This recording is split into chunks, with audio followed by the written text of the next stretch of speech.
pakai zonasi gitu Ya, kan. Dan betul. zonasi ini kan kadang orang berpikir ya, sekarang ada zonasi di sekolah tapi kadang-kadang yang diterima itu kan Titipan. lah itu Mas.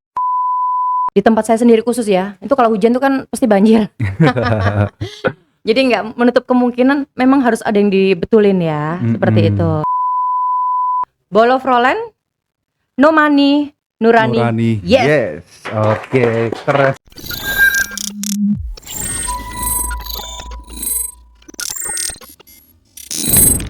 Assalamualaikum warahmatullahi wabarakatuh.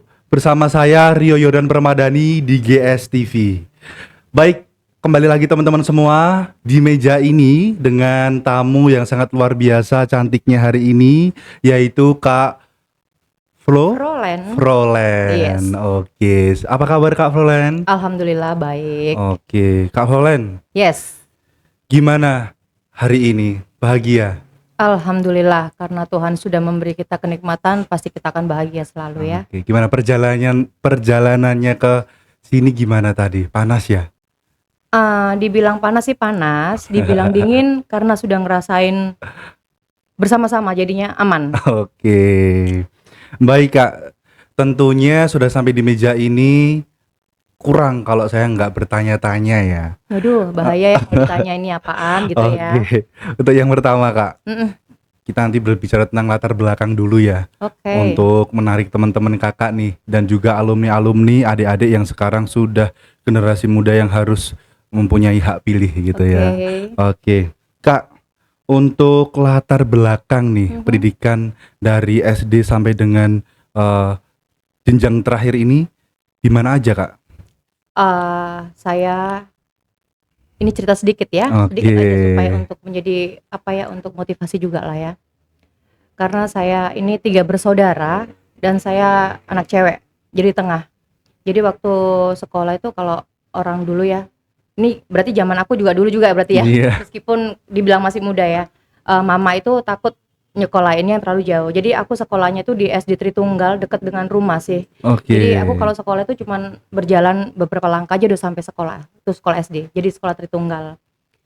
Terus untuk SMP-nya saya di SMP Rahmat Oke. di Kembang Kuning. Untuk SMA-nya saya di SMA Hang Tua. Hang Tua. Iya, Hang Tua 4 posisinya di Pongo. Oke.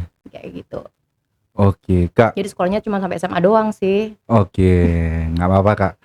Berikutnya, tentunya sudah menjadi ibu ya Kak ya? Alhamdulillah sudah, saya sudah Oke. berkeluarga dan punya anaknya banyak banget sih.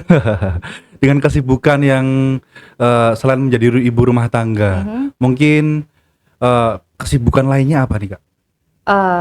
Saya ibu rumah tangga juga, saya itu ikut organisasi untuk sosial ya, termasuk saya ketua Perempuan Lira Jawa Timur.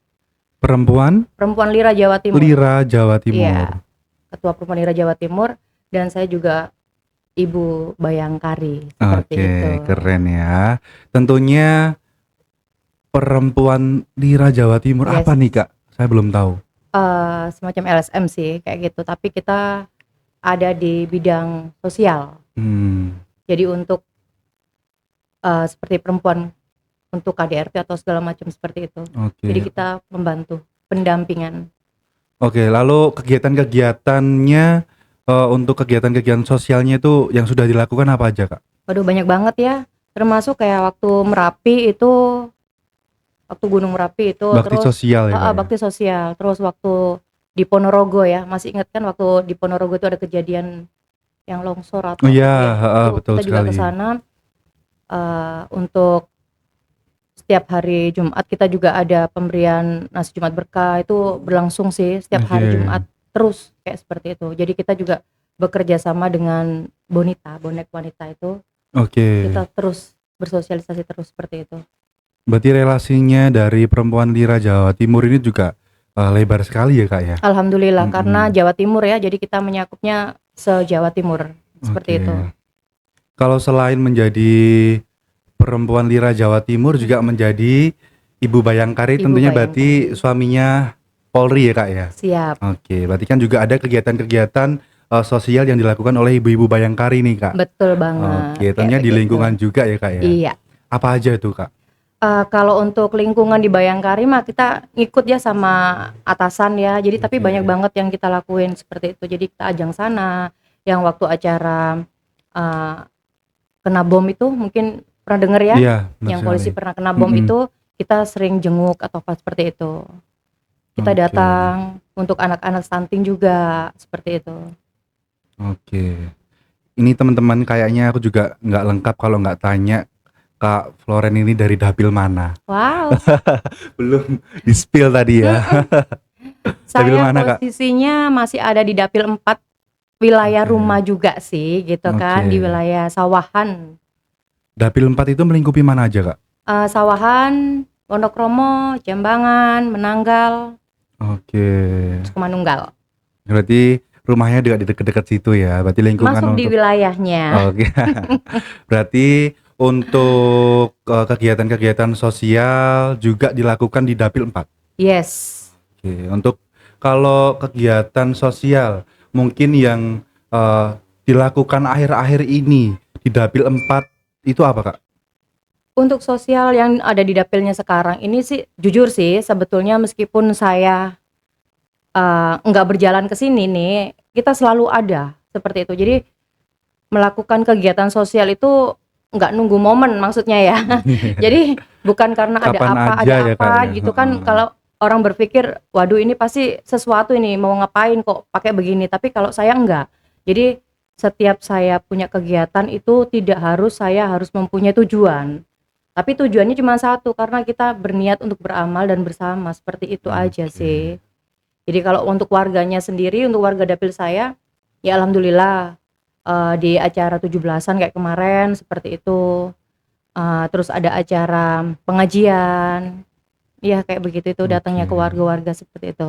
Berarti yang saya petik ini ya teman-teman ya, untuk melakukan kegiatan sosial itu tidak harus menunggu momentum Yes, tertentu. betul. Jadi ketika kita ingin beramal dan itu pun kapan aja ya. Perlu harus nunggu ada sesuatu ya, Iya betul gitu kan sekali. maksudnya. Iya. Mhm. Lalu Kak, kenapa kok tiba-tiba ini Kak Floren juga mau nyalek itu kenapa gitu? Wow, itu pertanyaan yang sangat amazing buat saya. Apakah karena kegiatan sosialnya ini mendukung Kak Floren untuk menuju ke itu gitu? Alhamdulillah sih, karena saya itu punya cita-cita, dari dulu cita-cita saya itu cuma satu, karena saya menganggap ya, saya sendiri menganggap itu, eee, rasa sosial saya itu bener-bener merasuk ke jiwa gitu kan. Secara, di perjalanan hidup saya terlalu banyak, apa ya, kayak ngelihat warga yang harus dibantu, tapi karena saya bukan siapa-siapa gitu kan, Mhm. secara saya masih belum menginjak yang arah sana, jadi saya cuman bisa membantu ala kadarnya, seperti itu. Jadi saya masih pengen, "Ya Allah kalau memang ini dari perjalanan saya ini bisa," gitu kan, diijabah sama Allah, bisa berjalan sampai ke sana, saya bisa membantu, menolong warga yang memang bener-bener harus minta Oke. ditolong, seperti itu. Tentunya juga, keinginan nyalek ini karena melihat keadaan di lingkungan ya, Kak, ya? Betul, Heeh, gimana harus ada warga yang harus disuarakan pendapatnya pendapatnya yang belum heeh, kesampean. betul sekali. Iya. Jadi juga ini suara hati ya, Kak, ya? Iya, betul Suara banget. hati yang Mhm. harus, dilakukan untuk kesejahteraan masyarakat, Yes. terutama di Surabaya Mhm. dan paling terutama di Dapil Dapilnya 4. kita sendiri Iya, pastinya, oke. mhm. Baik, Kak, berbicara tentang caleg Mhm. dan berbicara tentang Golkar, kenapa sih Kakak ini kok pilihnya Golkar? Balik lagi kalau tentang Golkar kenapa gitu Iya kan, dong. secara Golkar itu ada dari zaman dahulu kala, dan saat ini kan memang banyak-banyak partai sudah ya, sudah terlalu banyak Iya, partai ya. banyak sekali ya, Kak, ya. Tapi, Golkar itu nggak pernah tertinggal, Mhm. dan kenapa saya lari ke Golkar itu bukan karena apa-apa, cuman memang Golkar itu ada golongan rakyat ya. Jadi saya menganggap Dewan Perwakilan Rakyat itu juga rakyat lagi gitu. Iya, betul Dari sekali, Kak. namanya aja sudah Golkar, golongan rakyat. Rakyat, Berarti apa yang mhm. kita tujukan tuh pasti tujuannya untuk Untuk ke rakyat, rakyat, seperti itu. mhm. Jadi saya merasa, wow kalau Golkar itu memang benar-benar memperjuangkan rakyat, seperti itu. Dan diterpa apapun tetap Apapun kokoh itu. ya, Kak, ya. Itu kalau kita ngelihat masalah yang aneh-aneh apa itu ya oknum ya, jadi tanda kutip tidak perlu Mhm. diungkit-ungkitin sama masalah yang ini gitu kan, karena Oke. tidak semuanya seperti itu. Oke, Kak.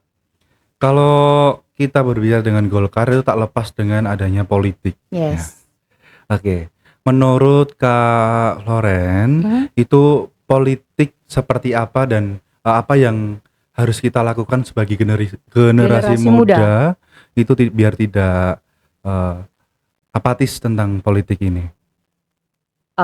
Ini untuk generasi muda ya, Mhm. sebetulnya sih bukan generasi muda aja sih, jadi untuk orang awam pun juga kadang kita juga belajar juga ya Iya masalah juga, politik benar-benar, ya. heeh. Zaman sekarang ini sudah banyak orang pintar, dalam arti anak-anak pintar itu yang sudah kuliah atau apa gitu kan. Jadi di dalam masalah politik itu harus benar-benar bisa memilih dan memilah. Kita harus bisa berpikir untuk ke depan, apa sih namanya politik itu, yang namanya politik dari awal sudah terbentuk gitu kan, untuk apa politik itu ada, seperti itu. Jadi kalau kita bisa benar-benar ngerti politik, kita tujuannya apa dulu nih, gitu. Kalau Oke. memang dibilang politik itu untuk ke depannya itu lebih baik, kita bisa tahu. Jadi anak muda sekarang tuh harus bisa benar-benar memilih dan memilah tujuannya dan untuk apa Iya, betul sekali, politik Kak, itu, Loren, ya. Ya kadang itu banyak anak muda yang seumuran saya ini, Mhm, dia kritis. benar. Dia suka, mencari-cari kehetikan tentang politik. Tetapi ketika memang di hari hanya dia untuk bersuara, Dia tidak bisa. nah itu yang harus Iya, dibangkitkan betul. generasimu dengan motivasi-motivasi Mhm. yang, notabene harus menggunakan digital seperti ini ya, Kak, ya. Yes, tapi juga Mhm. kalau namanya sudah sekarang zaman digital tuh jangan sampai salah gitu cara Iya, membaca, betul sekali. cara mengartikan gitu Iya, kan. betul sekali, Kak. Kadang itu ada informasi-informasi tapi salah untuk mengartikan gitu kan. Betul Belum sekali. dibaca, belum apa, belum ditelaah tapi langsung dimakan mentah-mentah jadinya amburadul Iya, seperti itu. betul. Oke, Kak. Tentunya kalau kita kembali lagi ke dapil ya, Kak, ya. Mhm. Mungkin, apa sih, Kak, keluh kesah dari masyarakat Dapil 4 mungkin yang sudah disampaikan ke Kak Loren ini? Kalau yang di dapil 4-nya sendiri, khusus Mhm, dapil 4 ya, saya khusus. itu melihat, bukan melihat sih, banyak warga yang berkata, bukan berkata sih, maksudnya banyak mengeluh lah ya, Mhm, secara saya masih belum jadi atau bagaimana ini, cuman mereka itu selalu mengeluh karena untuk sekolah, sekolah. anak-anak sekolah yang sekarang ini notabene sudah mulai pakai zonasi gitu Ya, kan. Dan betul. zonasi ini kan kadang orang berpikir ya, sekarang ada zonasi di sekolah tapi kadang-kadang yang diterima itu kan, eee, Titipan. lah itu masalahnya. Jadi kita ini nggak bisa katakan ya ini titipan sini meskipun zonasi tapi bisa, aduh, kalau bisa kalau bisa memang ya, sebisa mungkin sih saya berharap memperjuangkan namanya sekolah. Itu Mmm, pertama, anak-anak sekolah karena itu adalah generasinya kita nanti. iya betul sekali, Kalau Kak. sampai sekarang ini kita nggak bisa memperjuangkan mereka, gimana nanti kelaknya untuk kemajuan ke depannya, itu Iya yang betul, Kak. pertama. Terkadang itu kalau kita berbicara dengan zonasi, ketika dari, keluarga yang kurang mampu tidak bisa diterima di sekolah negeri dan dia harus, lari ke sekolah swasta dan mereka terhalang oleh ekonomi, akhirnya dari beberapa teman-teman kita, adik-adik kita tuh, beberapa putus sekolah ya, Kak, ya. Betul banget.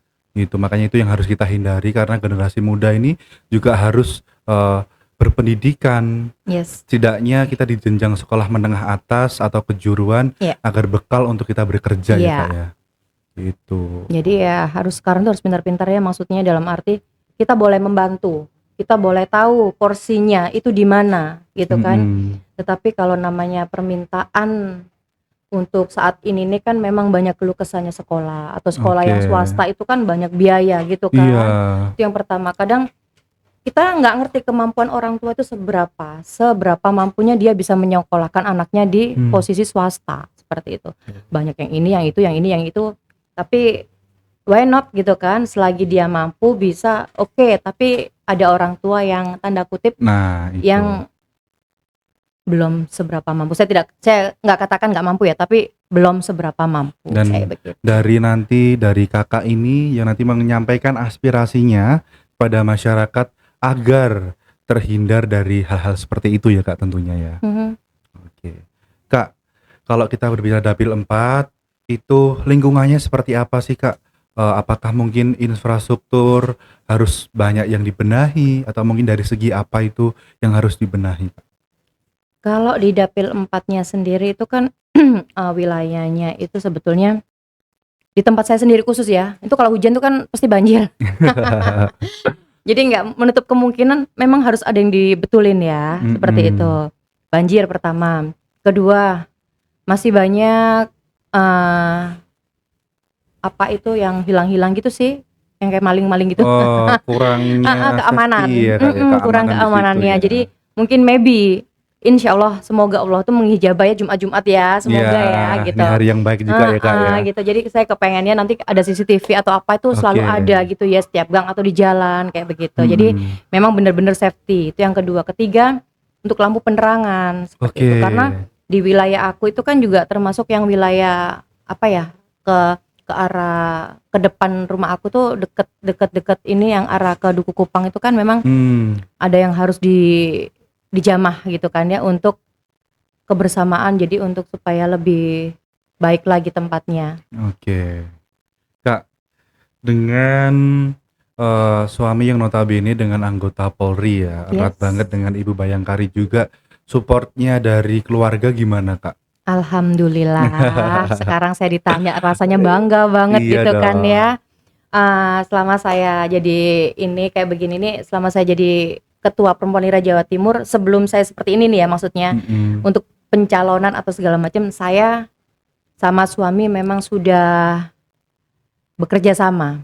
Oke. Kayak gitu. Jadi alhamdulillah karena suami support banget dan suami mengatakan yes, kayak gitu kan. Oke. Jadi dikasih lampu hijau nih sama suami karena sudah ada bekerja sama suami. Suami bekerja samanya di daerah, bukan daerah, maksudnya di wilayah keamanan gitu kan. Saya yang di sosialnya gitu. Kita langsung bisa bersama-sama kerjasama gitu. Jadi kalau ada apa-apa sih suami bilangnya lakukan yang terbaik. Memang kalau itu niat terbaik lakukan, seperti itu. Oke, berarti teman-teman, kalau Horani juga berarti sama suaminya dengan bekerja melayani masyarakat dengan baik ya, Kak, ya. Insya Allah seperti itu. Yang istrinya menyampaikan aspirasi masyarakat, suaminya melayani masyarakat. Betul banget. Secara suami kan juga tempatnya di PPA ya, Reskrim PPA gitu kan. Jadi yang ditangani juga masyarakat yang seperti itu gitu. Jadi kita masih bisa bekerja sama. Oke, Kak. Yes. Kalau ini kita doa bersama ya. Kalau nanti Kakak terpilih, apa yang akan Kakak lakukan menjadi progres terbesar untuk Dapil 4 dan Surabaya? Insya Allah semoga apa yang saya katakan, yang saya harapkan itu diijabah ya. Amin. Progres saya tetap pada awal, saya memperbaiki dulu untuk wilayah dapil saya. Apa yang pada kekurangan pada dapil saya akan saya betulin, saya benahi, terutama fokus untuk ke teman sekolah, tempat-tempat sekolah, untuk warga yang di jalan yang banjir, penerangan, keamanan, seperti itu. Dan saya berusaha semaksimal mungkin untuk memperjuangkan rakyat kecil yang memang suaranya belum tersampaikan ke atas, seperti itu. Kalau kita terpilih ya, Kak, ini amit-amit aja, tapi ini hanya sekedar omongan ya. Kalau misalnya belum rezekinya, nanti bagaimana, Kak? Apakah tetap saya tetap mengatakan alhamdulillah. Saya tetap mengatakan alhamdulillah karena apapun keinginan kita, apapun harapan kita, 99% itu adalah kemauan dan harapan kita, tapi yang 1% itu milik Allah ya. Iya, betul sekali, Kak. Jadi kita nggak bisa mengatakan, wah saya bisa jadi bisa, itu keinginan kita gitu kan, tapi Allah tuh mempunyai 1% untuk mengatakan tidak. Semua itu harapan, tapi saya tetap berbesar hati dan saya tetap menjalankan tupoksi saya sebagai Ibu Bayangkari dan sebagai Ketua Perempuan Lira Jawa Timur yang tetap bisa melayani masyarakat meskipun saya tidak duduk di kursi panas gitu ya. Dikit lagi. Apakah masih tetap Golkar? Alhamdulillah masih setia di tetap Golkar dong. Karena kuning itu apa ya? hati-hati gitu kan. Iya. Jadi mau melangkah itu kita harus tetap hati-hati gitu. Hati-hati, Iya. memasang strategi untuk kemajuan negara dan masyarakat ya, Kak, Yes. ya. Oke, Kak, Mhm. apakah ada jargon yang untuk nanti mendampingi Kakak? Jargon saya itu dari dalam hati ya masalahnya Oke. ya, heeh. Kalau saya meskipun mengatakan siapa saja, saya selalu mengatakan, "Bolo Frolen, no money, Nurani, yes." Ulangi ya, Kak, ya. Kita Mhm, ulangi sekali lagi ya teman-teman ya. mhm. Gimana, Kak? Bolo Frolen, no money, Nurani, Nurani, yes. yes. Oke, keren sekali teman-teman ya. Pada kesempatan kali ini kita bertemu dengan Kak Foren yang notabene sebagai ibu bayangkari, pelayan masyarakat, dan suaminya juga pelayan masyarakat, juga bisa suarakan suara rakyat seperti itu Amin, ya, ya, Kak, ya. siap Kak, banget. Aha, sebelum kita tutup, mhm. mungkin ada yang mau disampaikan lagi sama teman-teman ini? Waduh, ini harapan saya dan apa yang saya sampaikan semoga bisa langsung ke depan, bisa langsung, memasyarakat, bisa langsung terdengar untuk semuanya ya. Ya. Jadi harapan saya cuma satu, apapun yang kamu lakukan tidak perlu melihat hasilnya, tetap kamu lakukan yang terbaik menurut kamu dan tidak perlu menilai penilaian seseorang. Oke, keren sekali teman-teman ya. Kak, ini kita sudah di penghujung podcast GSTV. Oke, Oke. tentunya juga saya mengucapkan terima kasih sudah mampir di Oke. ruang podcast kita. Yes. Oke, teman-teman semua, saya Rio Yordan Permadani mengucapkan terima kasih juga. Jangan lupa follow dan juga subscribe channel YouTube GSTV. Tentunya terima kasih. Wassalamualaikum warahmatullahi wabarakatuh. Waalaikumsalam. Oke.